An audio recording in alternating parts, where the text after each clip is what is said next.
Good evening and welcome, everyone. Welcome to our very first council meeting of 2026. To my fellow councillors, I hope you had a nice rest and had a chance to recharge your batteries over the holidays, because we're going to have a busy and fun and exciting year ahead of us. So I first would like to say that this meeting is being audio, video recorded, and live streamed on the Town of Innisfil's YouTube channel and shall form part of the record, which will be retained in accordance with the town's retention bylaw. So I'd like to welcome members of the public, those that are watching on live stream, and members of staff for being here this evening. And I would pass it first to Councillor Drodge for our land acknowledgement statement. Thanks, Worship. The Town of Innisfil acknowledges that the Town of Innisfil is situated on treaty land that is steeped in rich Indigenous history. The town also acknowledges that this is the land of the traditional territories of the First Peoples of Turtle Island and is shared between the Anishinaabe peoples of Beausoleil First Nation, Chippewas of Ramas First Nation, and Chippewas of Georgina Island First Nation, and we thank them for generations of stewardship. This meeting place is still the home to many Indigenous people, and as settlers, we are grateful to have the opportunity to work on this land. The town acknowledges the forced sacrifices that are the foundation of Canadian society today. We are dedicated to honoring Indigenous history and culture and committed to moving forward in spirit of reconciliation, respect with all First Nations, Métis, and Inuit. Thank you so much, Councillor Drodge. So our first item on the agenda is our open forum, and we had no one sign up for open forum tonight. So following that is the approval of our agenda for tonight's meeting. So our meeting agenda was published 1 week ago on our website, and I'm going to ask for a mover and a seconder to approve the agenda as printed. Moved by Councillor Drodge, seconded by Councillor Richardson. Does anyone have any agenda repair required? Seeing none, all those in favor of the agenda, that is approved. The next item on the agenda is on item number 4, which is disclosures of interest. Is there any pecuniary or conflict of interest from any member of council on tonight's agenda? I'm seeing none, but if one becomes apparent to you during our conversations, please let it be known at that time.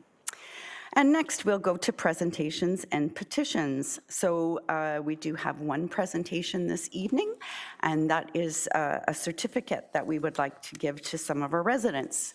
So I just have a few speaking notes first, and then we'll welcome all of you, please, to receive a certificate of recognition. So I would like to welcome you all and thank you for joining us this evening as we recognize and thank the Ahmadiyya Muslim Youth Association for their incredible service assisting those in need in our community with snow clearing. Shoveling snow is a hard job. We all know that, and we've all done enough of it already this year. We've certainly had a lot of snow the past couple of weeks, and while the town's snow clearing crews have been working around the clock to service roads and sidewalks, the youth of the Ahmadiyya Muslim Association have stepped up to help clear driveways of seniors and those with disabilities. This is such an incredible initiative, and I want to share some feedback that we've received from some very grateful residents. One resident shared, "In weather like this, when many of us, especially seniors and those with health or mobility challenge, feel overwhelmed and stuck, your help means more than words can truly express. You didn't have to come out in such harsh conditions, yet you chose to show up, shovel snow, and care for your neighbors without asking for anything in return. Your actions reflect compassion, service, and true community spirit. You remind us all what it means to look out for one another, regardless of background or belief. Because of you, many of us feel safer, less alone, and deeply supported during a difficult time. Please know that your kindness has not gone unnoticed and will not be forgotten. You have truly warmed our hearts on some of the coldest days of the year." And finally, "They came as soon as they had time. They're amazing. When I offered, they would not take any money. They refused. They will not take anything. They're doing it from the goodness of their hearts. So the impact that you've made, the difference you've made through your kindness and service is truly remarkable. Thank you for your service and commitment to our community. You are so appreciated, and we are so fortunate to have you as valued residents of the town of Innisfil. So with that, I would also like to recognize and thank Debbie O'Neill, who was one who put a Facebook post on, and the paper did a story also about this amazing group of young people. And now I've got a certificate I will present, and we'll get a photo taken.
Thank you. My mic wasn't on, so I'm not sure if you heard, but this amazing group of youth also gave $5,000 cash and how many pounds? 2,000 pounds of food to the Innisfil Food Bank as well. So thank you again.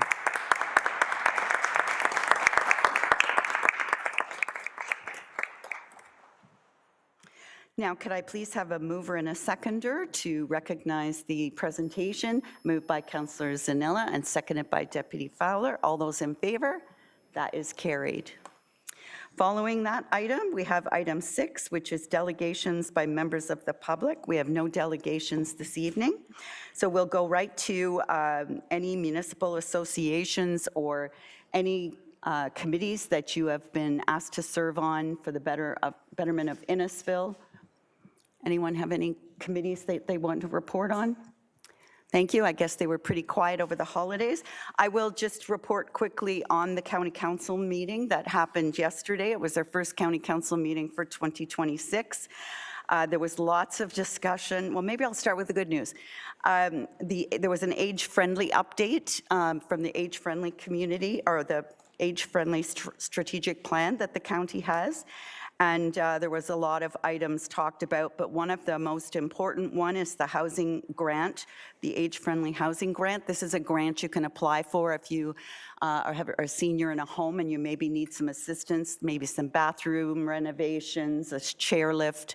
We actually did hear from one member of council whose parents had got a stair lift put in their home, which allows them to stay in their home longer. So those grants are available from the County of Simcoe if you do require them. And also in April, there was an activity for older adults calendar launched in partnership with 211, and it's an events calendar given out to everyone in Simcoe County to help older people find socialization and understand what activities are happening in their neighborhood. After that discussion, we spoke a lot at the county about the provincial rollout of the producer-led recycling. I got the impression that Innisfil fared fairly well compared to some of our neighbors in terms of hiccups with our pickups. We had relatively few hiccups compared to some municipalities who had the majority of their municipality missed in recycling. So we requested that staff report back on what we could do to help provide pickup for the industrial, commercial, and institutional places that are currently not getting picked up under the new producer regime, and that will come back to us. And we've also asked many of our county councillors who are attending the Rural Ontario Municipal Conference this coming weekend to please advocate for more pickups for our ICI residents. And that was all I had. Anyone else have anything that they needed to talk about? All right, then we will go on to item 8. And that is our consent list. So we'll go through the items that are on the agenda. If you have questions about one, please feel free to ask. If you want to pull it for a fulsome discussion, we can refer it to committee of the whole. And I'll start with item A1, our special council meeting minutes dated December the 10th.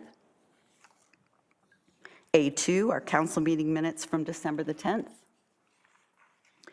B1, that would be the report from the Innisfil Sustainability Advisory Committee meeting.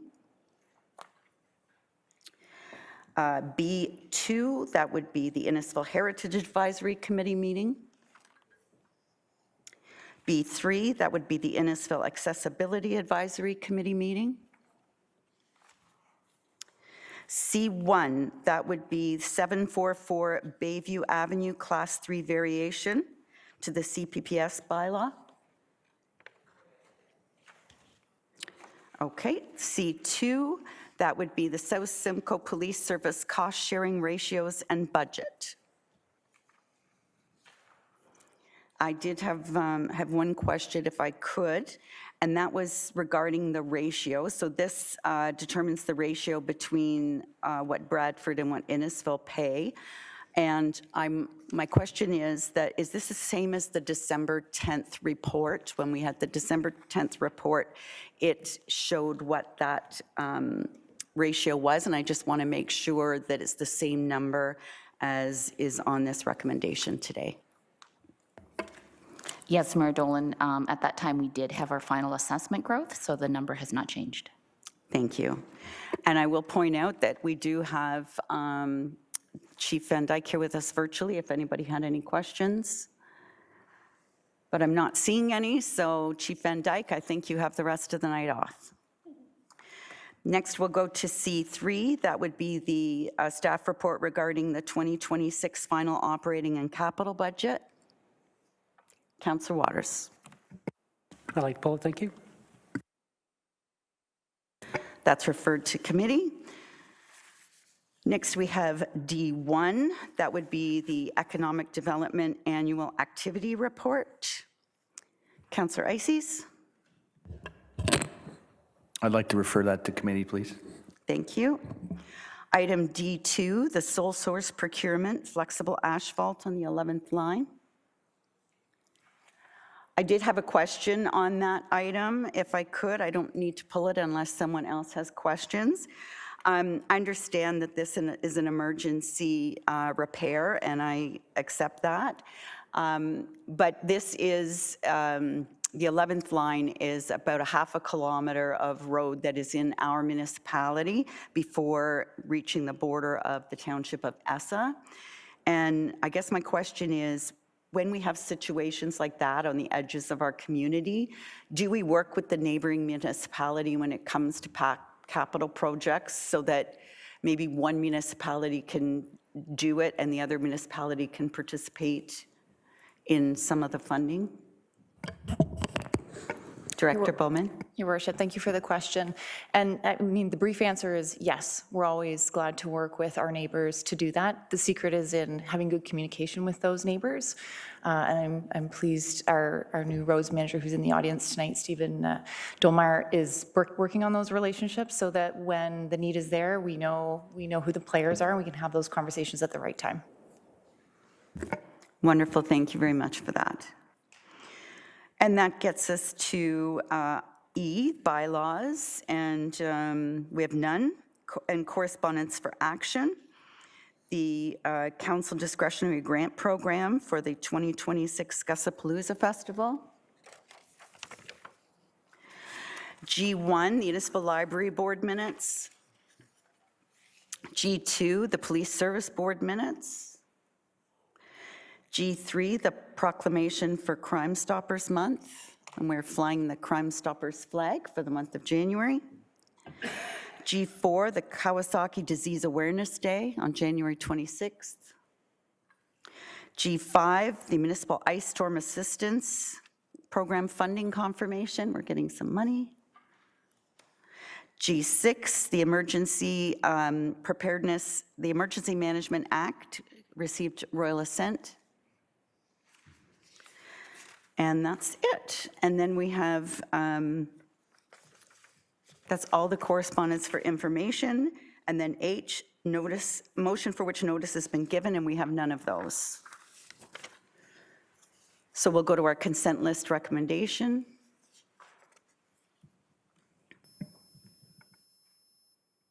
So we have the two items we're pulling, C3 and D1. Mover and a seconder, please. Moved by Councillor Zanella, seconded by Councillor Waters. All those in favor? That's carried. So we'll go first to C3, and that was Councillor Waters. Thank you, Your Worship. Councillor Richardson is going to second me. I am not going to make any recommendations to change this. I'm sorry, I messed up, Councillor Waters. I'm sorry to interrupt you. We didn't resolve to go into committee of the whole. Okay. My fault. So Deputy Fowler and Councillor Ices move in second to go into committee of the whole. My apologies, Councillor. Not a problem. Anyways, Councillor Richardson is going to be my second on this. I am not requesting any recommendations or changes to it because I know I would lose on any of that, considering the debate we had on this item. I just wanted to make a comment to the residents of Innisfil. So first of all, this council a year ago voted wholeheartedly on the budget that we had presented, which was a 5.5% increase. Now that is high, I acknowledge that, but if you want the services that you get, and if you listen to Alcona chats, we're not delivering those well enough right now. That 5.5 was something that we negotiated with staff, and that's what we came up with, and this council recommended that. Also a year ago, this council, we have reserves to take care of anything disastrous that happens, like the pandemic or the ice storm. We have those, we've set an amount that we think we should have on the back burner, and we all voted, not all of us, I will say, majority voted to keep it at 5% of what we needed, which was about $5 million in that account. We were already below that, and we recommended we should keep it at that. So when there was a surplus in this year's budget, it would have gone into that reserve. However, council in its wisdom decided that they wanted to use that to give tax breaks to residents, and I agree, it is very, very appealing, and who wouldn't turn down a tax break, but it's only for 1 year. And then all council is doing is kicking the can down the road to a new council, which their first item they will deal with when they come back is negotiating what the taxes will be. It is one of the hardest jobs, if you're a brand new councillor, to come back and get a book that's that thick and talks about all the things, the decisions you have to make. But this council chose, in its wisdom, to decide to kick it down the can because when we try to discount our operations, it always comes back to haunt us. It did during the pandemic, where we kept it at 0. It came back later on at 6% and so on. So ultimately, you're not getting a break. Only reason I can think of is that, one, there are some hearts on council who want to give you a break. I agree with that. But also, it's an election next year. No one wants to walk into an election next year touting that they increased your taxes. They can communicate to you that they saved you, 1.5% on your taxes this year. But hear me now, that when it comes to 2027, this discussion is going to be around the same high percentages because we didn't take our responsibility seriously enough to manage the budgets that we have. Staff have done a good job in terms of presenting what it costs to operate a town. And we're a small municipality. And so those taxes are required if you want to maintain those. We can always have a discussion in terms of what you're willing to lose. And we do that during the budget session. We did that and we came up with a 5.5%. So I just wanted an opportunity to say that in 2027, expect that those types of tax increases are going to happen again because we didn't accept the responsibility of managing and protecting the budget the way it was. Thank you. Thank you, Councillor Waters. Other questions or comments on the budget? Councillor Ices. Thank you, Worship. I feel a bit of an obligation to respond because I was the one that brought the motion forward at the last discussion, the last council meeting, and I respect Councillor Waters' comments very much, but I would also disagree with him that this is somehow the same as the position we were in during the pandemic where we went to zero. And it took us a long time to get back to where we were covering our costs. A 4.2% raise in property taxes is not zero. You mentioned an ice storm, being something that we might have to pay for. Thankfully, we've got funding from another source to pay for that. And these types of things happen all the time. The town's record of financial stewardship is stellar. We have healthy reserves. We also know that we are in an environment that's very challenging. There are homeowners, residents are really having to count their dollars. And when we look at our year end as a town, we had a surplus of 1.9 million, and I would not think of changing what we decided a year ago if we did not have that surplus. So I think it's in good relations with our taxpayers that we recognize that, and our reserves are still healthy. And I agree that next budget will be challenging, but it's always challenging. And I think that this is the right place to be for our residents moving forward. So, thank you. Thank you. Councillor Fowler. Deputy Fowler. Thank you, Worship. I'm going to choose my words carefully because I'm trying just to be very level when I speak on this matter. There's elements of what Councillor Waters has said which I disagree with because, in essence, they're comparing apples to oranges. The 0% during the pandemic was a very significant time where many people were out of work. They lost their jobs. There was a whole bunch of issues upon issues upon issues, and the economy ground to pretty much a halt. So in that particular 0% increase that we ended up compensating for in later years, I want to make it clear, we covered the police budget. We covered the county portion of the budget. We ate it, took away services to cover the costs, so those costs weren't passed on to the taxpayer. We didn't impose them upon them. We'd reduce services to give them the relief on a temporary basis, knowing that we would have to come back and compensate after the fact. The other thing is the election year. That comment, that rubs me so badly the wrong way. We all come here to serve to the best of our abilities. We do the best we can providing the services. But when it comes down to it, this is not about getting reelected is about providing relief to people that can't put food on the table. We have to judge, and as Councillor Ices himself has stated, our reserves are healthy at this moment, so it's a viable option.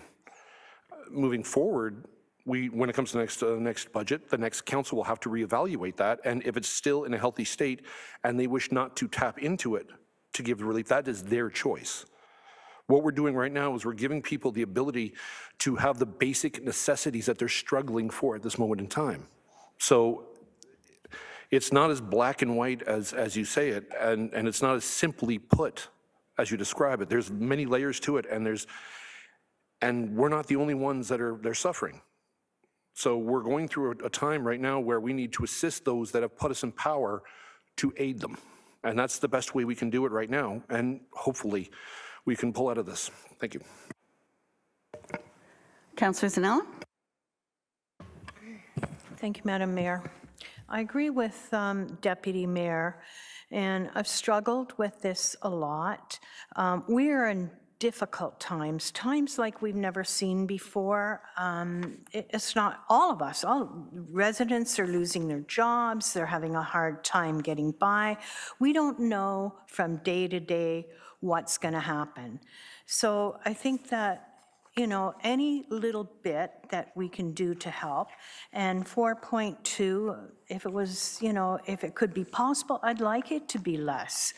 But I've struggled trying to see where we could do something to make it less, and I can't find an area to bring it any lower than that. So, you know, I just think that we have to do what we can for the residents, ourselves. We're all residents. We're paying the increases too. We've all paid, over the last 4 years, a 20% increase.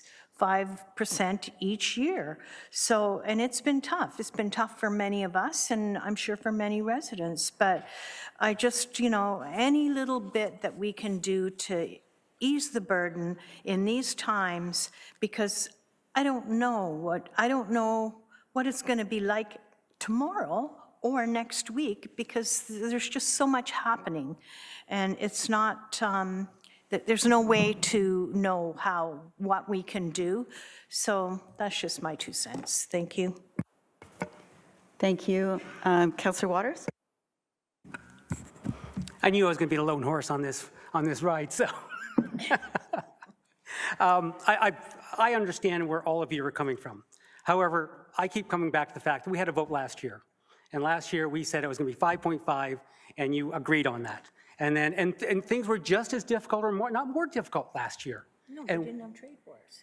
Yes, we did. Trump was just getting in, and it was just about to happen. Put all the stuff in. Anyways, yes, through the chair, yes. Anyways, and we also voted that we needed reserves, a certain amount of reserves, and we voted on that as well.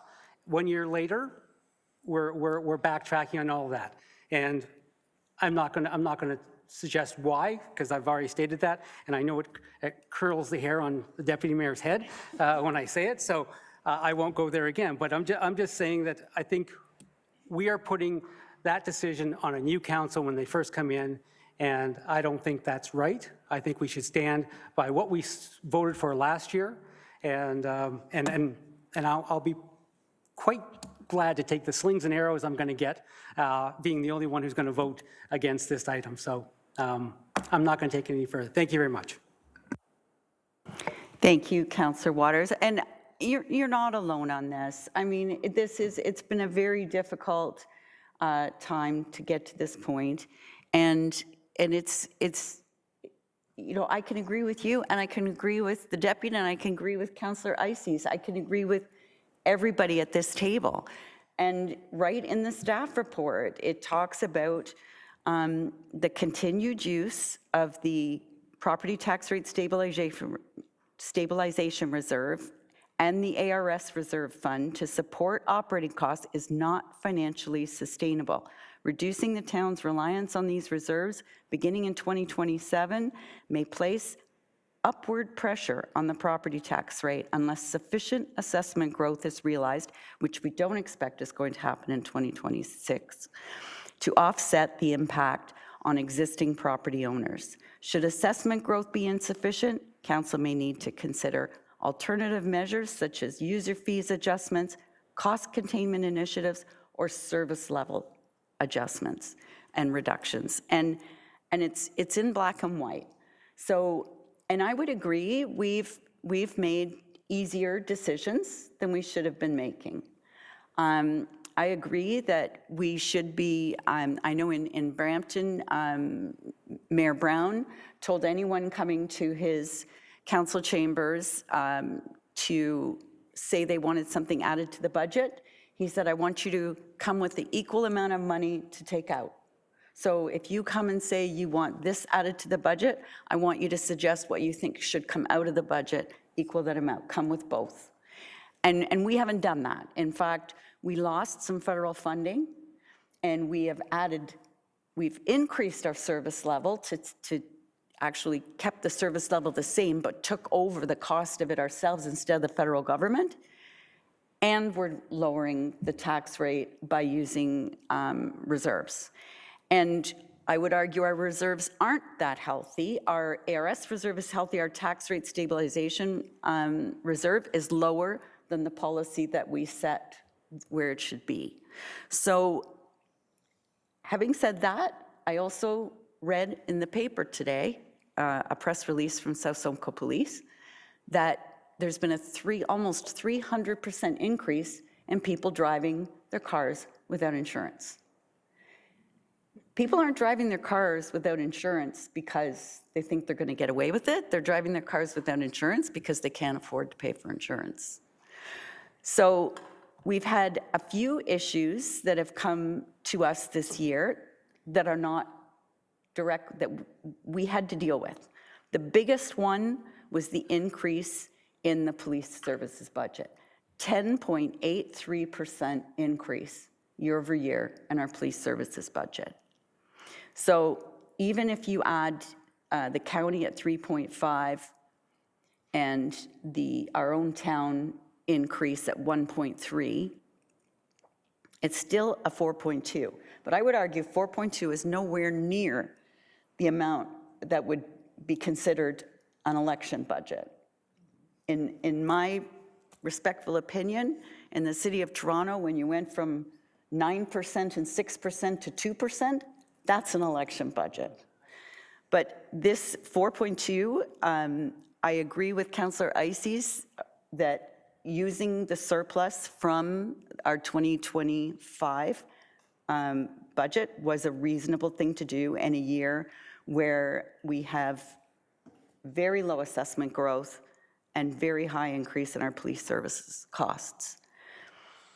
So going forward to your other point, I've been giving some thought about how do we help that new council in 2027 with their very first very difficult decision on their budget. And one of the things that the county does is the outgoing council doesn't pass a budget, but they do look at a budget and they do kind of make recommendations, and they say, here, new council, from the old outgoing council, you don't have to do this, you can not do any of it, but here's some things that we might suggest that might make it easier for you in your first budget. So I would argue that that is maybe something that this council can do over the next several months. If we notice something, a service level reduction that we think that, is something that we could do that wasn't going to, have everybody screaming from the rafters, let's start making note of some of these things, and let's pass on this sheet of suggestions to the next council to at least give them a bit of a hand with their first budget. But that's something we can talk about in the future. But in the meantime, I think this is a reasonable. I think when I say this a lot, but when people are equally unhappy, when I see one side saying no and the other side, then I think maybe we have found the right tension between the two, and that maybe this is the right place to be for this very exceptional year. So I will be supporting the recommendation as is written. Anyone else want to speak to this? So I'm assuming, Councillor Waters, if you're going to vote against it, you probably don't want to move it. You'd want a different mover for it? Yes. Okay. Is there a mover for the budget? Councillor Drodge. So we have Councillor Drodge, and who was the seconder? Councillor Richardson. Okay, last chance to comment before we vote. And I think maybe what we should do, if we could, Clerk Marshall, is ask for a recorded vote on this item. Thank you, Mayor Dolan. Just before this is voted on, would you like to have council consider shortening the 30-day amendment period for the budget? Thank you, thank you, thank you for reminding me of that, Clerk Marshall. So this is some procedural gymnastics that is now required because the province decided to bring in the strong mayor powers. The strong mayor powers do not allow the mayor to delegate authority to the budget. So the mayor has to present a budget. This is our way around it. So we have a regular budget discussion, as we always do. And when we have a consensus, or almost consensus, on a budget, then when we reach that point, that is the budget that will be presented as the mayor's budget. And in turn, what's supposed to happen, typically in another municipality, none of you would have seen it. The mayor would have just presented the budget and gave it to you, and you'd have 30 days to make amendments to it. This way, everybody's had lots of time to go through the budget. We've had lots of discussion on the budget. We vote on recommending this budget as the mayor's budget. And then the idea is to then shorten the time to where amendments can be made so that it can be brought back to the next council meeting. Does that clear as mud to everyone? Okay. All right, so the recommendation is on the floor. And are we going to add the amendment?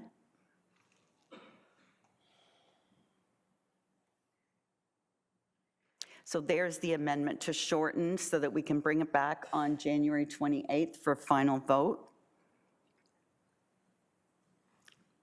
Clerk Marshall, is that when we should be doing the recorded vote, or can we do it tonight? May I look to Audrey to advise on, does this come back on the 28th to vote again? No, I think it's my understanding that with this amendment to the recommendation, that if there is no objection to it or adjustment requested by council, that it will be deemed to be approved on January the 28th. Thank you for the clarification. Does everybody understand? If you have any questions, please ask, because I think I just confused you more. So this is the vote, and then there'll be amendment period up until the 28th, and then it'll be deemed approved at that point. Does everyone understand? Okay. So then I will ask for a recorded vote if I could, Clerk Marshall. Thank you, Mayor Dolan. And for additional clarity, the clerk's department does have a mayoral direction prepared to go out tomorrow regarding budget as well. So council will see that. So a recorded vote has been called by Mayor Dolan. When I call your name, please state yes or no. Councillor Ices. Yes. Councillor Constantine. Yes. Councillor Richardson. Yes. Councillor Waters. No.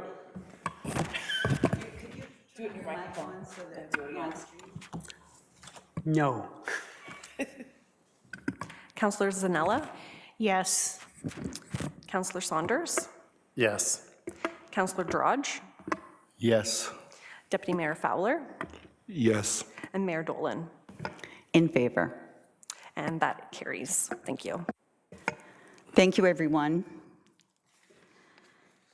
What I really like about this council is that we can sit at this horseshoe, we can passionately make our arguments, and when we get up at the end of the meeting, it's all left at the table. And I really appreciate that and respect you for it. So next we go to the Economic Development Report, and that's Councillor Ices. Thank you, Worship. Councillor Saunders is my seconder to bring this forward. So a few comments. I wanted to congratulate the Economic Development team for a very thorough report. I know whenever we are doing budgets, I struggle with what that economic development number should be financially, because you could justify almost anything. And I know a lot of municipalities justify a lower amount than we spend on economic development. But I think the report shows that this council is investing in economic development in our town.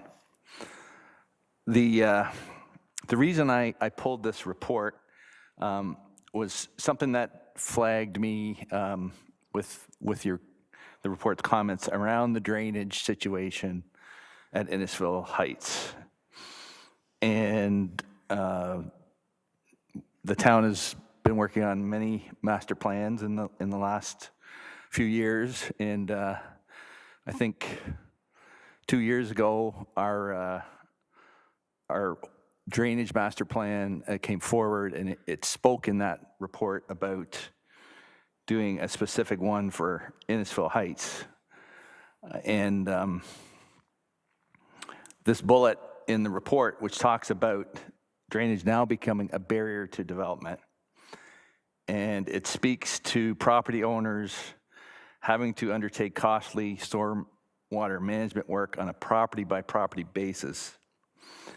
And that is something I think as council we need to have a discussion on. I think by allowing this property-by-property analysis of drainage in Innisfil Heights, we're more or less asking business owners to become developers again. You know, they've already purchased property that's in a development area, and to ask them to bring the standards up, which are needed in Innisfil Heights, to today's levels from when it was originally came forward 40 or 50 years ago, is a big ask. So I've with the help of staff, wanted to bring forth a motion that would address that. And I'm hoping that we can have some discussion council level on how to make things better for the Innisfil Heights employment land. So if we want to bring that forward, or do we want some, I'm happy to step aside, and if there's other discussion about the report, I'm not sure, Chair, how you want to handle that. But. Thank you. Does anybody have any questions or comments on the report in general before we go to the site-specific issue that Councillor, can we just, is that okay with you, Councillor? We'll do more general comments, and then we'll go to the amendment. Councillor Waters. Thank you, Worship. I want to thank Councillor Ices for bringing it forward and to talk about the issues around Innisfil Heights. But there are just a couple other things. So first of all, I want to agree that I think the economic development team is doing a great job. And I think residents should be aware that in Innisfil, taxes are relatively high because we have a very, very small commercial industrial base. And this is a grand attempt to try to reduce taxes to residents by increasing the commercial industrial base that we have. So I think it's money well spent by the town to do that. And I think if you take a look at some of the development that's gone out there and some of the things that have been signed on this year, it proves that we can attract very large employment opportunities to Innisfil. So I want to congratulate the team on that. I do want to ask just a couple of questions to the team. And one has to be around the idea of, I think it's number 3 around, no, it's not, number 2 on, around innovation and enabled economy. My question is, it seems when we talk about innovation, we're talking strictly, it seems to be focused on the DMZ in terms of what they're doing. And I'm just kind of curious, does that innovation include stepping outside the DMZ in terms of what they're doing, in terms of attracting innovative industry to, do we have any focused policies around trying to attract certain types of economies that we want to come to Innisfil? So my question is around expanding that innovation to outside. It seems to me the way it's read is just to the DMZ. Thank you. Manager Thompson, Absolutely. go ahead. Through you, Mayor Dolan. So yes, absolutely. The goal number 2, which is support for an innovation-enabled economy, does focus largely on the DMZ Innisfil program, simply because that's where we support startups as well as existing businesses who are looking to innovate. So starting with the DMZ Innisfil program, it's not just tech businesses, and I think that's a message we're still trying to get out there. We are supporting bricks and mortar businesses. We're supporting businesses across all sectors. So in addition to the 110 startups that we've supported through the program, we've also supported 1,300 other businesses through events like our workshop series. So I'll start there. In addition to that, you've asked how else we've supported outside of the DMZ program. So I will note that we have undertaken a key sector analysis as well as a subsector analysis so that we can take a really focused approach to the innovative businesses that we're looking to pursue. One example of that is Northern Transformers, which would be looking at manufacturing oversized transformers, as well as other manufacturers in their value chain. Yeah, that's what I was looking for, was stepping outside of that and looking at those other industries that we can attract to.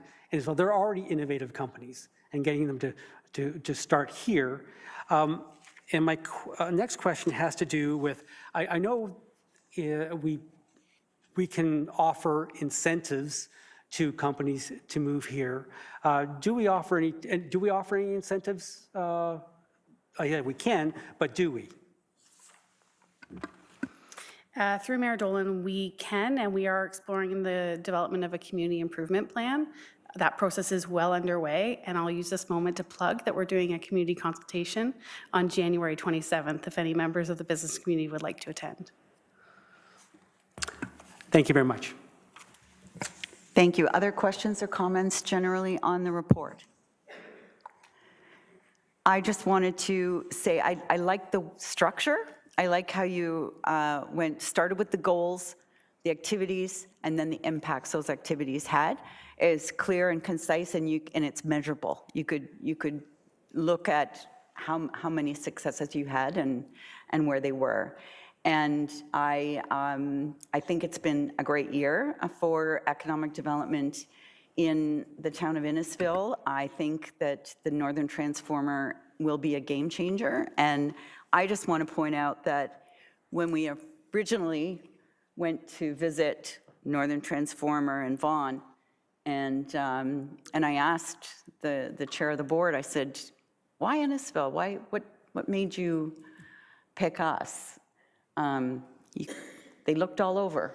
And he pointed at Manager Thompson, and he said, so it's that relationship building, right? It's working with them, getting rid of the obstacles that are in the way, putting out that red carpet service and making them feel like they're welcome and that we value them. And that's definitely what I've got from Northern Transformer, and also from DSV when we help them with their employment fair at the library, and spoke to the folks at the employment fair, and they said, honestly, we dial the phone and people pick up and they talk to us. And when we need, what can we do? How can we help?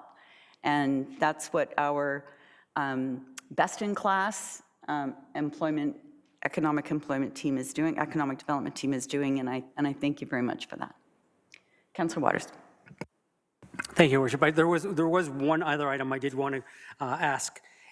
Something that's come up at the Innisfil Sustainability Committee, and something that the CAO Mr. Jershaw brought forward was the issue around data centers in terms of they seem to be employment opportunities, they're innovative, they're high-tech, they're all the things that a community would like to have.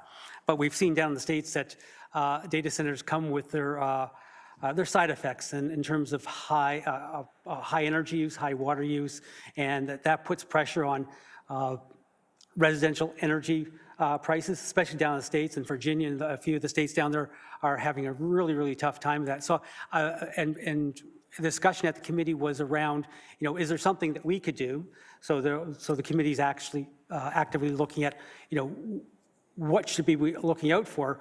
But I guess I'll put that to your group in terms of knowing what the repercussions, the side effects are of data centers. Are you looking ahead in terms of preparing the town in terms of what we should be aware of, as opposed to the committee going ahead and doing that? Have you put any time aside in the future to be prepared? Because I think those asks are going to be coming, and it'd be better to be prepared in terms of how we properly respond to that opportunity.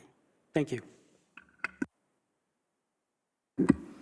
Through you, Mayor Dolan. That's a very good question. So I will start by saying that although, for example, Northern Transformer mentions economic development, it really is a team effort to attract investment in terms of the full planning and growth team. So when leads come our way, it really requires the collaboration of the full team to understand, do we have the water capacity? Do we have the power capacity? What barriers are in the way? What skilled trades do we have in terms of talent that align with the industries that we're attracting? As it relates to data centers, we are looking at a variety of factors, including direct and indirect economic impacts. So we take into account the types of employment that are created, how that impacts our overall capacity to attract new businesses, and we look at that in the scope of all of our vacant land across the town. So I would say, do we have a specific prospectus, for example, for data centers? No, although advanced manufacturing is one of our top 6 sectors that we are looking to attract. The subsector analysis that we're undertaking now will help us delve deeper into that advanced manufacturing sector to understand which specific types of businesses align with our water, power, and talent. So it would be premature for me to say specifically that we're out there specifically looking to attract data centers, but the subsector research will give us a really clear understanding on what subsectors we should be attracting and which are best for Innisfil's specific economy.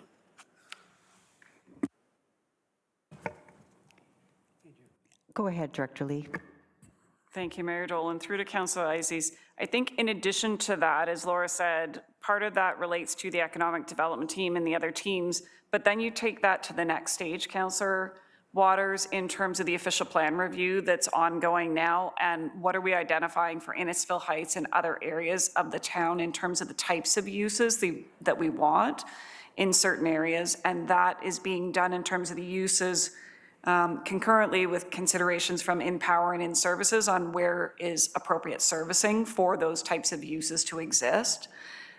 So that's the next sort of stage that we're concluding in determining where those types of uses would be appropriate and what would be the implications of them.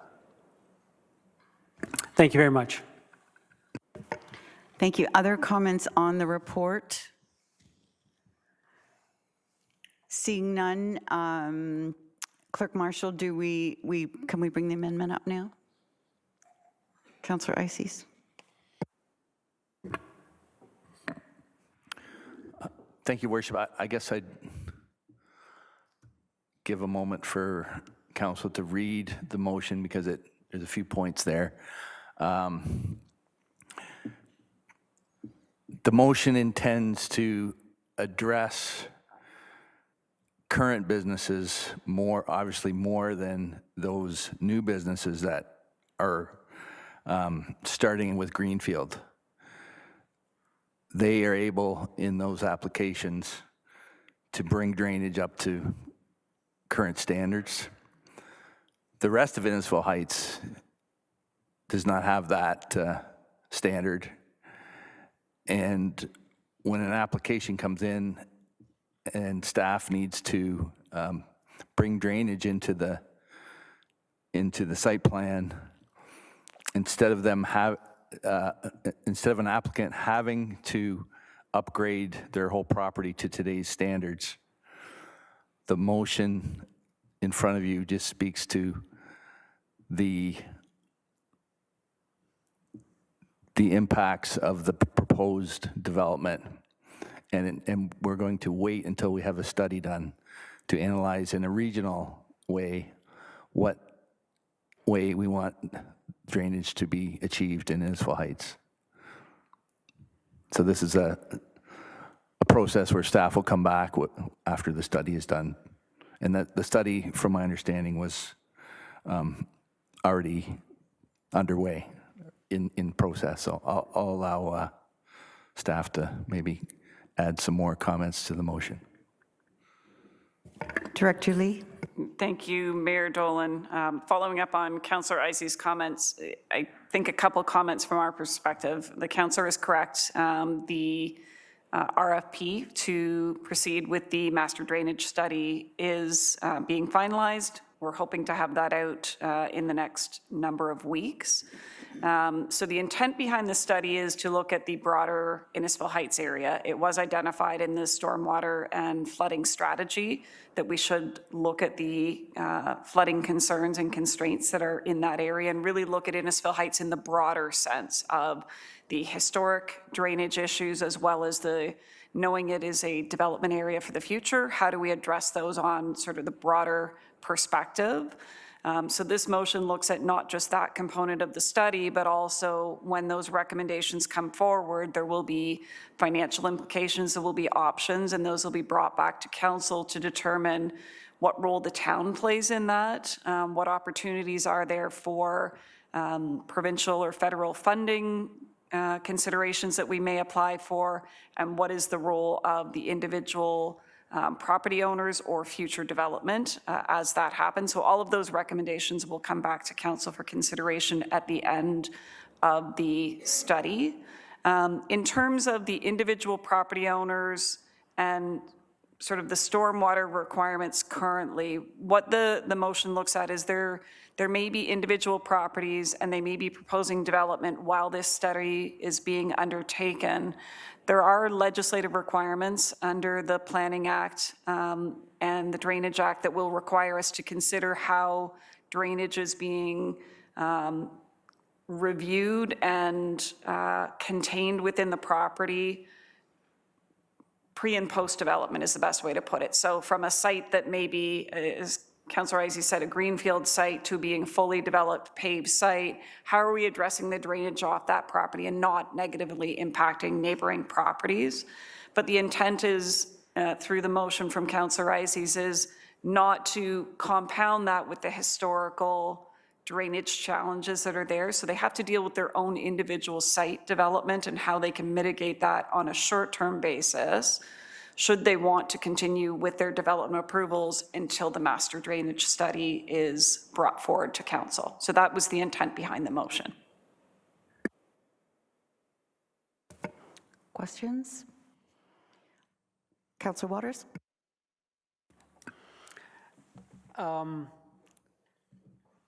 a bit unclear. I just want to make sure that whatever this is requiring, that there's no legal ramifications on the town in terms of if flooding happens there, that we've somehow, made it legally our responsibility because we haven't done something. So I'm not too sure if this what's in here will have any impact on that. So I'm just looking for some clarity around the legal issues of what's being required here, because I don't want to put the town in a bad situation. Thank you. Through you, Mayor Dolan, to Councillor Waters, I'm going to start with, I'm not the lawyer, so I'm not going to give you a legal opinion, but the intent behind the resolution from staff's perspective is that if a site plan application, which is typically what we're getting in Innisfil Heights, comes forward, there are still legislative requirements that that property owner would have to agree to in a site plan agreement to address drainage associated with their proposed development that staff are not going to be ignoring through that site plan review and approval process. So that would be, we will continue to impose the legislative requirements on any planned development applications that are coming forward. So the development will still be allowed to go ahead, and with all the appropriate stormwater management issues. Will those developments have any impact on the existing development issues that are there? So Mayor Dolan, through you to Councillor Waters, if I think about some of the applications that we've dealt with in the last couple of years, when their stormwater management reports are being done, they're looking at the drainage implications, and the challenge they're having is that some of those are historical impacts of drainage occurring in the area that are not associated specifically with their site, and they're having to mitigate those impacts with larger stormwater controls on site. And so it's what are the interim solutions they can impose for their development, respecting the fact that there will be a broader drainage study being undertaken.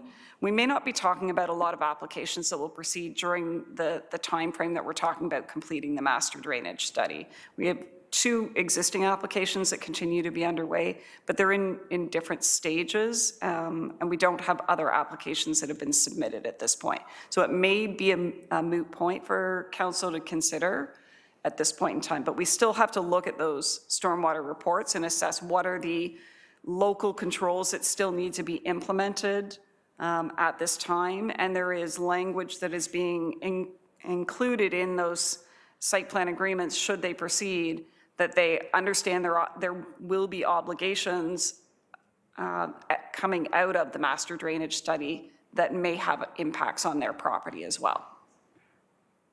Thank you very much. Thank you. I just had a question whether the report will consider the Municipal Drainage Act as a tool. In this case, I could see it being a fair way to distribute costs, but also if the Municipal Drainage Act wasn't being considered, I guess you've said there's still through site plan control, you're able to identify contributions. I want everybody to be treated fairly and there not be winners and losers. One person have to pay for all the drainage and the other person not have to pay for any based on the timing of their application. Thanks, Mayor Dolan. That's a great question. Point number 3 that speaks to the fact that the study will review the current drainage challenges, look at the range of options, including the potential to implement a municipal drain, which would be that component under the Drainage Act, and to provide recommendations on that overall drainage as well as the individual lot. So I appreciate there's a lot of words on the screen, so I would highlight that. Thank you very much. Anyone else? Councillor Ices. Maybe a further comment. I know there was an instance that happened when MTO was constructing the expansion of the Highway 400. It affected some drainage along that road. And as they investigated that drainage, they found a culvert that they didn't know was there. So obviously when Innisfil Heights was first developed, the standards around design and information keeping were different. So I see this motion as the town taking a leadership role in looking at those issues. The study, I'm sure, will help in that aspect. But our master drainage study that was done a couple years ago spoke to, are the culverts sized appropriately? Are they in good repair? I think we need to get our house in order around Innisfil Heights to realize the potential that economic development is working towards.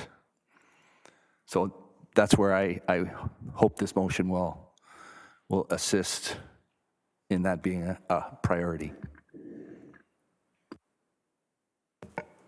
Thank you. Anyone else? Seeing none, we have a motion that's been duly moved and seconded. I'll call the vote. All those in favor? That is carried. Thank you very much. So we'll now go to the RISE recommendation, please. That'd be moved by Councillor Saunders, second by Councillor Constantine. All those in favor? That is carried. After the RISE recommendation, we'll go to the consideration of adopting the recommendations tonight in the committee of the whole, moved by Deputy Mayor Fowler, seconded by Councillor Richardson. All those in favor? That is carried.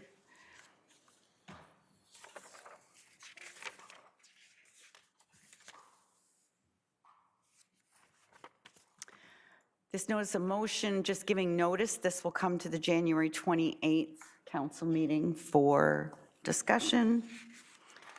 And next is announcements, and I'll go to Councillor Ices. Thank you, Your Worship. I took the opportunity to attend the Innisfil Lions and Rotary Chili contest on Sunday, and thought that was a great event. It was the room was full. Everybody was well fed and happy, and it was really gratifying to talk to some of the volunteer groups and hear that spirit of cooperation that exists in the town right now, and how maybe 5 or 10 years ago that wasn't the case. So just an observation that it's and kudos to those groups when they contribute to the town like that. Also in Ward 1 this Saturday, the Innisfil Spartans have a game at 7:30. And coming up February 1st, there's going to be pancakes breakfast served by council at the YMCA. So make sure you put that on your calendar. It's always a great event. Thank you, Councillor Ices. Councillor Constantine. Thank you. On Saturday at the Morgan Russell Banquet Hall, 1354 Killarney Beach Road, there will be Tamil Heritage Month celebration. And it's free to the public, and there'll be food, drink, dance and everything. So if you would like, you can attend. And also, the time is it starts at 3 o'clock. And there was supposed to be the Robbie Burns dinner at the Legion, and that has been canceled. Thank you, Councillor. Councillor Richardson. Thank you. I just wanted to share that at the library for New Year's Eve, they had, it was very well attended with 85 kids. They all got to celebrate 2026 starting at noon on December 31st. Upcoming at the library is Art and Philosophy Discussion Group. That is on Tuesday next week from 6:30 to 7:30, as well as a Teen Book Chat, which is tomorrow evening from 6:30 to 7:30. And just a reminder to everyone about the home library service that the library does have. So those of you that with all this snow cannot get out, you can reach out to the library for home library service. They have volunteers that will deliver the books or whatever sort of materials that you want to your home. So just make sure that if you're stuck at home and need some reading material, to take advantage of that. Thank you so much, Councillor. Councillor Waters. Thank you, Your Worship. A couple items. I just want to say congrats to a new business in Ward 4, Trey Fay, a specialty tea new store next to Popeyes. I was really quite impressed at how busy it was when a large member of council showed up. And I must admit that their specialty iced coffee, the Vietnamese coffee, was absolutely wonderful. That's where I'm going from now on for my iced coffee. I'm not too sure I want to have it in the wintertime, mind you, but summertime, that's where I'm going. And I'll also say thanks very much to the Innisfil Lions Club for their chili cook-off. I was there as well, and it was quite the task as counselor, and I took it on as a challenge to go to 12 tables and have a sample of every single one of them, and whenever you said just a little bit, they filled the whole thing up. So I didn't even have to eat dinner that night. So thank you very much for a nice variety of chili from everyone who was there, and it was for a good cause. So congrats to them for pulling that off. Very, very successful. Thank you. Thank you so much. Councillor Zanella. Nothing. Councillor Saunders. Thank you, Madam Mayor. The Legion's general meeting is on Sunday, January 18th at 1 p.m. Also, Councillor Richardson and I are sharing the Fall in Love with the Legion again this year. It's February 7th at 6 p.m. at the Stroud Arena. January 21st is the Bell Let's Talk Day. It's taking a moment for mental health. They want to raise over $10 million, which they did last year. They want to do it again this year. And I'm going to say something that happened in Councillor Zanella's ward that she probably doesn't know, is the Jackson Park, that's an accessible park, is now open in the Lake Haven Park area. It is almost ready to go. The park is ready to go with all the amendments. The fields and the parking is not ready. They'll be done in the spring. So, and that just opened this week. We'll let Councillor Zanella be the first one down the slide in the spring when we go to cut the ribbon. Thank you. Councillor Drodge. Thanks, Your Worship. On February 7th, the Cookstown Chambers of Commerce is putting off a Cookstown community dance at the Cookstown Curling Club. If you're interested in attending, it's at, I think it starts at 8 p.m. and you can get your tickets at eventbrite.ca. Also, February 14th, the Churchill Community Center is doing a family-guided painting class from 10:30 a.m. till 12. Registration is required. You can do that at the town of Innisfil. Thanks. Councillor Drodge, you missed an event at the OG Bash that you always talk about. So. And on February 7th, the Guilford Hall is hosting their OG Bash, and it's Pat James and the Whole Truth. It's $50 a couple, and I hope everybody can attend. Thank you, Councillor. Deputy Mayor. Thank you, Your Worship. On January 3rd, I attended the inaugural Snow Dogs tournament. It's a special needs hockey teams that play. They don't base it on age specific or gender specific. Everyone comes out, they have a good time. They just show that everyone who is capable or willing has a space that they can come, find camaraderie, and just enjoy themselves. If you have an opportunity, please check them out. They take care of so many people in our community, and it's worthwhile to check out. Thank you. Thank you, Deputy.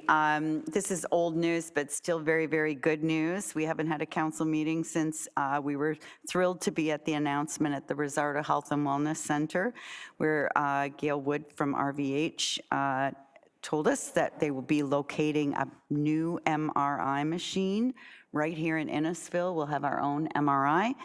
And I was interested to hear Dr. Tyberg talk about the state-of-the-art technology. It won't be as claustrophobic as some of the older MRIs. So it's supposed to be up and running in November, so we'll hold them to their feet to the fire and hope that will happen. Very excited about that. And ask council to keep January 26th. We're going to be invited to a Paws and Boots on the Ground, where they'll celebrate young community members who are training the therapy dogs. You'll all remember the delegation that we received from this group. So look forward to getting invited to an event. I believe it's at the Legion. And that's all I have.